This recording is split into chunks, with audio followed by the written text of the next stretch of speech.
हाँ जी students, today we are going to discuss about a very important topic, that is hyperconjugation, which is also called no bond resonance or Baker-Nathan effect. So till now we have discussed in detail about what is resonance. Resonance बारे ਆਪਾਂ in detail discuss कर चुके हैं. Resonance is what? It is simply the delocalization of electrons.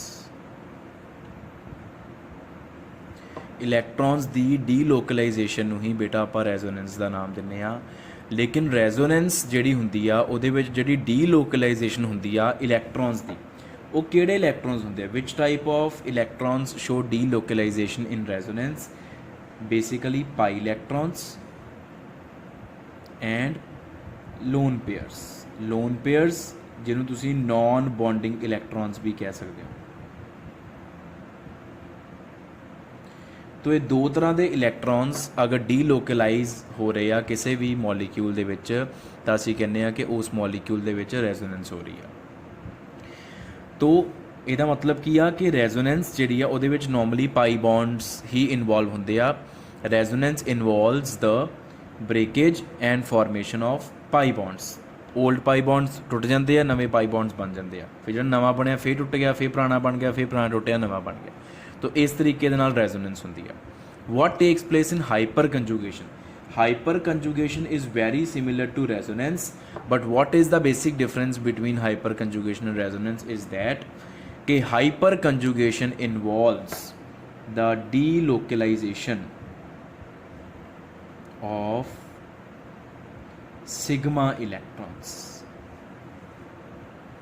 Hyper conjugation दे विच sigma electrons की भी delocalisation हो जाती है। रेजोनेंस दे विच सिग्मा इलैक्ट्रॉन्स की डीलोकलाइजेशन नहीं होती। What are sigma इलैक्ट्रॉन्स?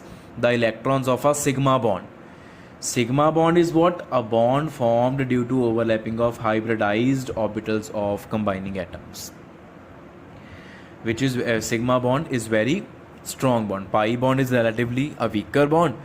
Sigma bond is very strong. जो sigma bond टुट के ਉਹਦੇ ਇਲੈਕਟ੍ਰੋਨਸ ਵੀ ਡੀਲੋਕਲਾਈਜੇਸ਼ਨ 'ਚ ਪਾਰਟੀਸਪੇਟ ਕਰ ਲੈਣ ਤਾਂ ਉਸ ਤਰ੍ਹਾਂ ਦੀ ਰੈਜ਼ੋਨੈਂਸ ਨੂੰ ਅਸੀਂ ਨੋ ਬੌਂਡ ਰੈਜ਼ੋਨੈਂਸ ਜਾਂ ਹਾਈਪਰ ਕੰਜੂਗੇਸ਼ਨ ਦਾ ਨਾਮ ਦੇ ਦਿੰਦੇ ਹਾਂ। ਤਾਂ it will be better clear by taking an example. Let us take an example. तो let us take an example of we can take example of propene। Propene molecule की गल करते हैं। This is propene.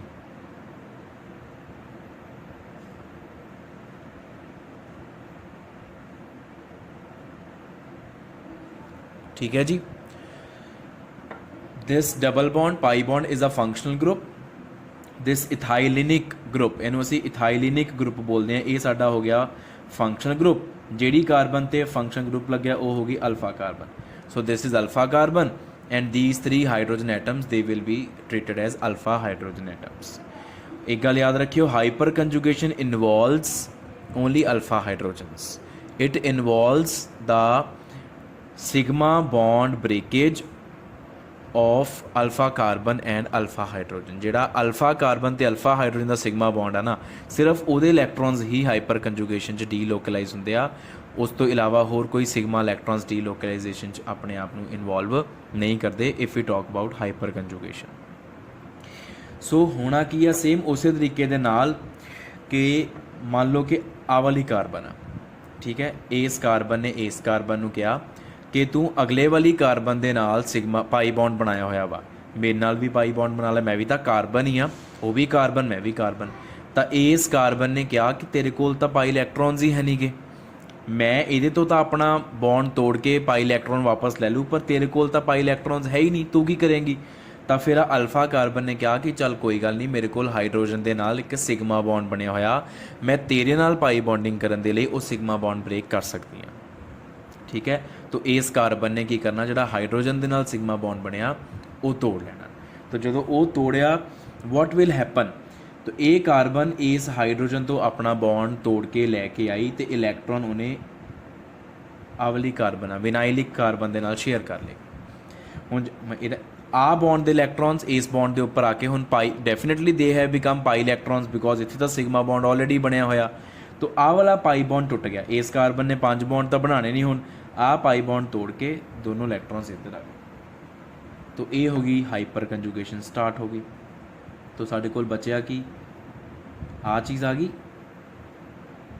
S CH2 के उपर आ गया negative charge, और hydrogen दूर नहीं जाएगा, रहना उन्हें कार्बन के कोल ही आ, पर वह बॉन्ड टुट गया और वो उपर H पॉजिटिव आ गया। H पॉजिटिव क्यों आया?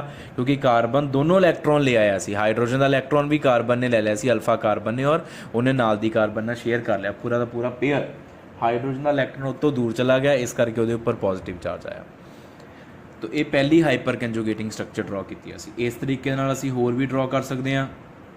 वो किद्दां ड्रॉ कर सकते हैं? हुण ये अल्फा कार्बन है, उपर वाले अल्फा हाइड्रोजन तो बॉन्ड तोड़िया, लैफ्ट वाले हाइड्रोजन तो भी बॉन्ड तोड़ सकती है, सेम पॉसीबिलिटी के नाल उन्नी प्रोबेबिलिटी आ।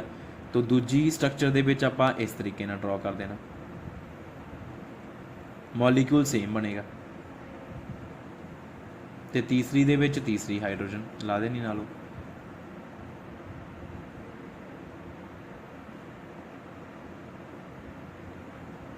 तो these are the hyper conjugating structure of propene molecule. तो ये तो तुहानूं की क्लीयर होया कि है रेजोनेंस ही आ, it is delocalization of electrons, but in this phenomena, in this hyper conjugation phenomena, in addition to pi electrons, sigma electrons also take part in delocalization। ਤਾਂ ਉਹਨੂੰ ਅਸੀਂ ਹਾਈਪਰ ਕੰਜੂਗੇਸ਼ਨ ਬੋਲਦੇ ਨੇ ਜਦੋਂ ਸਿਗਮਾ ਇਲੈਕਟ੍ਰॉन्स भी ਡੀਲੋਕਲਾਈਜੇਸ਼ਨ ਦਾ ਪਾਰਟ ਬਣ ਜਾਂਦੇ ਆ।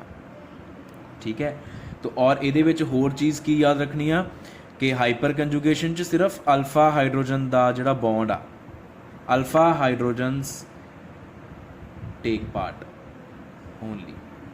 हाइपर कंजुगेशन सिर्फ अल्फा हाइड्रोजन ही पार्टिसिपेट करते हैं। एक चीज़ होर, more is number of alpha hydrogens, more is number of hyper conjugating structures, hence more is the stability of molecule। उन्नी ज़्यादा मॉलिक्यूल की स्टेबिलिटी होगी। तो ये चीज़ याद रखनी है। हुण जिद्दां for example if we talk about propene, and another example if I take off butene, the butene will be CH3 CH2 CH double bond CH2, this is butene, this carbon is alpha carbon। तो how many alpha hydrogen atoms? 2 alpha hydrogens। ਇਹਦੀਆਂ 2 alpha hydrogens इस करके ਇਹਦੀਆਂ 2 hyper कंजुगेटिंग structures बन गई, ਇਹਦੀਆਂ 3 alpha hydrogens इस करके ਇਹਦੀਆਂ 3 ਬਣੀਆਂ ਸੀ। तो डेफिनेटली फिर प्रोपीन दिया हाइपर कंजुगेटिंग स्ट्रक्चर ज़्यादा वा, तो propene will be more stable than butene. Propene is more stable than butene. Why so? Because hyper conjugation in propene is more than hyper conjugation in butene because of difference in number of alpha hydrogen atoms. तो बेटा ये है साडे कोल hyper conjugation phenomena. हुण इहदियां applications की आ? Applications दे विच सब तो पहली तो एप्लीकेशन बेटा यही आंदी आ कि हाइपर कंजुगेशन दे नाल तुसीं एल्कीन्स दी स्टेबिलिटी नूं कंपेयर कर सकते हो। हुण एक एग्जाम्पल तुहानूं लैके भी दिखाती, प्रोपीन एंड ब्यूटीन की जिहड़ी स्टेबिलिटी है, उहदे चों प्रोपीन की स्टेबिलिटी ज़्यादा वा। इस तरीके नाल हाइपर कंजुगेशन की हैल्प दे नाल आपां कार्बोकटायन्स की जिहड़ी स्टेबिलिटी है या फ्री रेडिकल्स की जिहड़ी स्टेबिलिटी आ उन्होंने भी एक्सप्लेन कर सकते हैं। फॉर एग्जाम्पल बेटा आप कार्बोकटायन की स्टेबिलिटी के कंपैरिजन की अगर गल करिए तो मान लो साढ़े कोल एक कार्बोकटायन, वो हाइपर कंजुगेशन किस तरीके होंगी आप वो चीज़ डिस्कस करांगे। Say we have CH2 positive and we have CH3 attach to CH2 positive. ठीक है, तो हुण साडा आ हो गया ग्रुप, फंक्शन ग्रुप हो गया। आ कार्बोकटायन वाली जी carbon positively charge, so this will be alpha carbon. हुण अगर आप इनू खोल के लिखिए तो इस तरीके नाल लिख सकते हैं, अल्फा कार्बन के उपर 3 हाइड्रोजन लगे हैं। फाइन। तो हुण इहदे च हाइपर कंजुगेशन बेटा देखो किद्दां स्टार्ट होनी है कि जिहड़ी पॉजिटिवली चार्जड कार्बन आ वो एक इलैक्ट्रॉन डेफिशिएंट स्पीशीज़ हो चुकी है। ਉਹਨੇ ਨਾਲ ਦੀ ਕਾਰਬਨ ਨੂੰ ਕਹਿਣਾ ਕਿ ਮੇਰੇ ਕੋਲ ਇਲੈਕਟ੍ਰੋਨਸ ਦੀ ਕਮੀ ਆਈ ਹੋਈ ਆ ਪੋਜ਼ਿਟਿਵ ਚਾਰਜ ਕਰਕੇ, ਤੂੰ ਹਾਈਡਰੋਜਨ ਤੋਂ ਆਪਣਾ ਬੌਂਡ ਤੋੜ ਕੇ ਕੀ ਮੇਰੇ ਨਾਲ ਬੌਂਡ ਬਣਾ ਸਕਦੀ ਆ। ਤੋ ਕਾਰਬਨ ਨੇ ਓਬਵੀਅਸਲੀ, ਕਿਉਂਕਿ ਕਾਰਬਨ ਤੇ ਹਾਈਡਰੋਜਨ ਦਾ ਬੌਂਡ ਟੁੱਟ ਸਕਦਾ ਵਾ, ਕਾਰਬਨ ਹਾਈਪਰ ਕੰਜੂਗੇਸ਼ਨ ਸ਼ੋ ਕਰ ਸਕਦੀ ਹੈ ਤਾਂ ਇਹ ਸਿਗਮਾ ਬੌਂਡ ਆ ਚਾਹੇ ਸਟਰੋਂਗ ਆ, ਪਰ ਪੋਜ਼ਿਟਿਵਲੀ ਚਾਰਜਡ ਕਾਰਬਨ ਦੇ ਬਾਰ-ਬਾਰ ਕਹਿਣ 'ਤੇ ਅਲਫਾ ਕਾਰਬਨ ਨੇ ਹਾਂ ਕਰਤੀ ਕਿ ਹਾਂ ਮੈਂ ਹਾਈਡਰੋਜਨ ਤੋਂ ਬੌਂਡ ਤੋੜ ਕੇ ਉਹ ਵਾਲੇ ਇਲੈਕਟ੍ਰੋਨ ਤੇਰੇ ਨਾਲ ਸ਼ੇਅਰ ਕਰ ਸਕਦੀ ਹਾਂ। तो अगर सिग्मा बॉन्ड के इलैक्ट्रॉन्स टुट के एक जगह तो दूजी जगह चले गए तो उन्होंने ही असी हाइपर कंजुगेशन कहने। तो वही चीज़ हुई, आ बॉन्ड टुट गया तो इत्थे एक नवा बॉन्ड बन गया, हाइड्रोजन के इलैक्ट्रॉन उतों दूर चले गए, हाइड्रोजन ते आ गया पॉजिटिव चार्ज, तो इत्थे आ गया डबल बॉन्ड। और positively charge carbon is now neutral because वो कोल नवा इलैक्ट्रॉन आ चुक्या अल्फा कार्बन तो जोड़ा आया वा। इदां ही असी होर हाइपर कंजुगेशन ड्रॉ कर सकते हैं बाकी हाइड्रोजन एटम्स तो।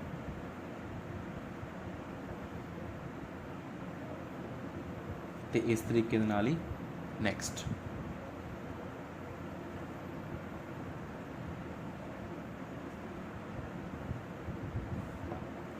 तो ये 3 हाइपर कंजुगेटिंग स्ट्रक्चर्स आ गए फॉर दिस कार्बोकटायन। ठीक है, इदां कार्बोकटायनस दे विच हाइपर कंजुगेशन हो जाती है। हुण अगर तुसी कंपेयर करना वा इस कार्बोकटायन नूं किसी भी कार्बोकटायन दे नाल तां तुसी कंपेयर कर सकते हो। ठीक है, जिन्नियां ज़्यादा हाइपर कंजुगेटिंग स्ट्रक्चर्स उन्नी ज़्यादा स्टेबिलिटी होएगी। तो ये तो है हुण कार्बोकटायन। सेम इस तरीके दे नाल आपां कोई फ्री रैडिकल की भी गल कर सकते हैं।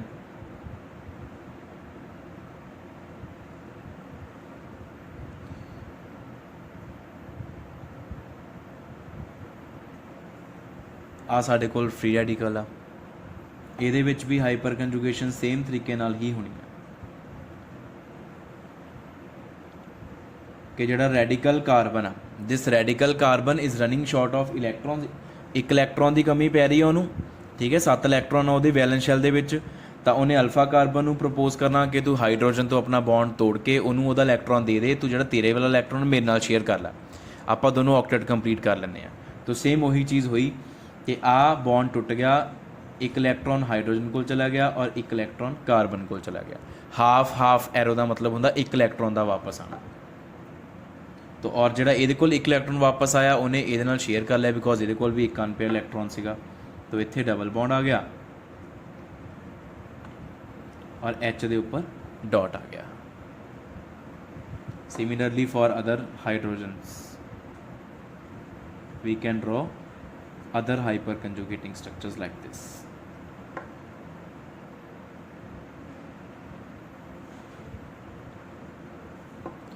So hyper conjugation also explains the stability of free radicals. So this is the application part of hyper conjugation which involves how hyper conjugation explains the stability of different alkenes, different carbocations and different free radicals.